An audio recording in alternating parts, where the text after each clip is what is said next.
안녕하세요. 금일 DA 활용에 대해서 말씀드릴 AMPM 글로벌 전략제안 1팀 유예원 대리입니다. 먼저 리타겟팅이 뭔지 잘 모르시는 광고주분들도 많이 계신데요. 일단 리타겟팅이라고 하면 소비자가 행동한 것에 대해서 저희가 대처하는 그런 마케팅이라고도 볼 수 있는데요. 우리 홈페이지에 들어왔던 고객이라던가 상품을 클릭해본 고객이라던가 장바구니에 제품을 넣었던 고객이라던가 회원가입을 한 고객이라던가 자사 홈페이지 내에서 어떠한 행동을 했을 때 그 행동을 기반으로 다시 마케팅을 하는 것을 리타겟팅이라고 합니다. 이제 모수가 쌓인 홈페이지 내에서 고객이 관심을 가졌던 상품을 바탕으로 나중에 프로모션, 이벤트, 할인 등을 다시 노출해서 전환을 유도하게끔 하는 게 리타겟팅이라고 볼 수 있습니다.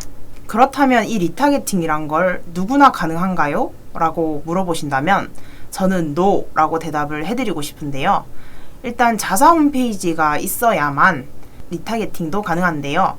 예를 들어서 임대형이라면 호스팅사 정보를 알아야 하고 일반 홈페이지라면 FTP 정보를 알아야 하기 때문에 네이버 모두라던가 블로그라던가 스마트 스토어 같은 것은 좀 힘들다고 볼 수 있습니다. 그렇다면 저는 이제 포털 DA 같은 경우에는 좀 광고비가 많이 높게 책정되는 경우가 많아서 저는 그 외에 네트워크 DA에 대해서 좀 말씀드리려고 하는데요. 네트워크 DA라고 하면 일단 두 가지 형태로 나뉘게 됩니다. 일반형과 아이커버 형태 이렇게 두 가지인데요. 일반 형태 같은 경우에는 뉴스 기사라든지 각종 커뮤니티라든지 어플 등에 노출되는 걸 일반형 네트워크 DA라고 하고요. 새로운 팝업 창이 떠서 배너를 진행하는 걸 아이커버 형태라고 합니다. 아이커버 형태 같은 경우에는 이제 X를 쳤을 때 한 번 더 팝업 창이 뜨면서 DA를 하는 거기 때문에 소비자한테 광고 피로도는 높일 수 있지만 어쨌든 홈페이지 모수를 정말 많이 쌓을 수 있고 광고를 돌리지 않아도 모수를 쌓을 수 있기 때문에 이 부분은 장점이라고도 볼 수 있겠습니다. 네트워크 DA 종류는 정말 많은데요. 그 중에 대표적으로 사용하는 거 몇 가지만 좀 말씀을 드리자면 GDN, 모비온, ADN 등등등이 있습니다. 이를 통해서 기존 고객이 이탈하는 것을 좀 방지하고 신규 가망 고객 유입을 증대시키면서 이제 우리 마케팅을 더 활성화할 수 있는 방법인데요.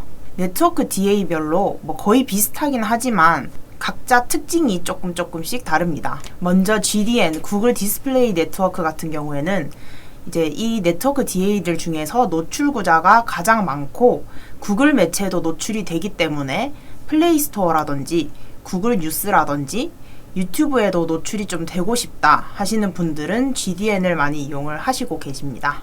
다음으로 모비오는 리타겟팅에 좀 최적화되어 있다고 볼 수 있는데요.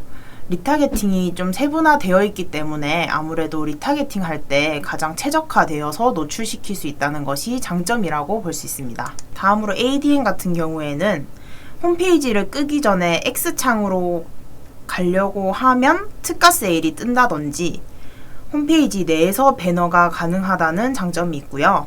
크리테오 같은 경우에는 이 많은 네트워크 DA 중에서 효율이 가장 좋다고 평가되고 있습니다. 그리고 크리테오 같은 경우에는 다른 네트워크 DA들과 달리 최소 집행 금액이 있기 때문에 이 부분에 대해서 궁금하시다면 오른쪽 상단에 보이는 연락처로 문의 주시면 됩니다. 다음으로 리얼 클릭하고 타겟팅 게이트 TG는 오디언스 타겟팅, 즉 1차 타겟팅만 가능하다는 특징이 있고요. 자사몰 모수를 쌓아서 다른 네트워크 배너로 리타겟팅 하는 방법을 사용하셔도 좋습니다. 이제 네트워크 DA 종류와 특징에 대해서 간단하게 말씀드렸는데요. 네트워크 DA 그걸 어떻게 활용하는지 잘 모르겠다 이러는 분들도 있고 이제 광고주 분들을 보면 각각 이제 마케팅을 진행하시면서 이런 부분에서 막혔다. 이런 상황인데 어떻게 진행해야 되냐. 이런 질문을 굉장히 많이 주세요. 그래서 제가 네트워크 DA를 좀 활용할 수 있는 광고주분의 이제 고민 상담이라고 할까요? 그런 걸 예시로 한번 가져와 봤는데요. 광고주분께서 제게 여쭤봤던 게 이제 홈페이지 유입 자체는 잘 되는데 이탈률이 높을 때, 그럴 때 어떻게 해야 할까요? 라고 여쭤보셨는데, 물론 뭐 상세 페이지라던가 그런 부분에 있어서 문제점도 있겠지만, 저는 그런 경우에는 일단 ADN의 클로징 패널을 활용하고 모비온의 리타게팅 최적화를 활용하면 그 단점을 충분히 보완할 수 있지 않을까, 이렇게 제안을 드렸던 기억이 납니다. 이제 네트워크 DA 같은 경우에도 각각 특징이 다 다르기 때문에 어떤 마케터가 어떻게 네트워크 DA 종류를 선택을 해서 진행하는지에 따라서 효율은 차이가 날 수 있다고 생각을 하고, 우리 업체에 맞는 네트워크 DA가 뭔지, 혹은 네트워크 DA를 진행하고 싶은데 잘 모르겠다 하시는 분, 혹은 네트워크 DA를 활용해서 미디어 믹스를 좀 진행해보고 싶다고 하시는 분들은 하단에 보이는 연락처로 연락을 주시면 감사하겠습니다. 그리고 제가 말씀드리는 거는 SNS를 진행하실 때도 그냥 SNS로 단독 진행을 하시는 것보다는 홈페이지 모수를 좀 빨리 그리고 많이 쌓기 위해서 네트워크 DA도 병행하면 충분히 나중에 전환 캠페인을 진행할 때도 도움이 되기 때문에 해당 부분에 대해서 문의 주실 사항은 연락처로 연락 주시면 되겠습니다.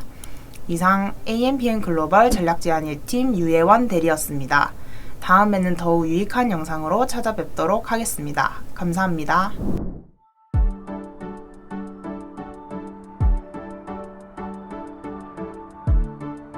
구독과 좋아요는 컨텐츠 제작에 힘이 됩니다.